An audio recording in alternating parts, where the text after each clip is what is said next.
Bismillahirrahmanirrahim. Alhamdulillahi Rabbil Alamin. Wassalatu wassalamu ala Rasulillah wa ba'd. Assalamualaikum warahmatullahi wabarakatuh. Ang tanong, pwede bang halikan ang asawa sa araw ng Ramadan? Hindi ba ito nakakasira ng fasting? Ang propeta sallallahu alaihi wasallam na isalaysin ni Aisha radhiyallahu anha, sabi niya, kana Rasulullah sallallahu alaihi wasallam yuqabbilu wa huwa sha'im wa yubashiru wa huwa sha'im wa kana amlakukum li irbihi.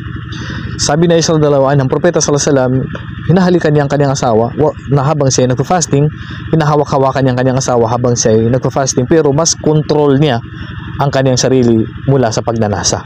So dito po, pinahintulutan na halikan ng asawa kung walang kasamang pagnanasa. Opo, pwede pong halikan ng asawa kung walang pagnanasa, pero siyempre hindi lips to lips, siyempre kundi hahalikan mo lang ang asawa mo. Halimbawa, papaalam ka, halik ka sa asawa mo, dumating ka galing trabaho, halik ka sa asawa mo, walang problema doon, basta walang pagnanasa at kasamang sarap.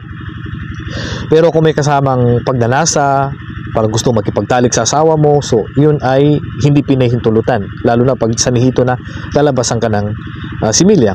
So ang pinakamainam pa rin ay ang pag-iwas nito, dahil sabi na Aisha radhiyallahu anha, ginawa man ito ng propeta sallallahu alaihi wasallam, pero mas control niya ang kanyang sarili kaysa sa inyo.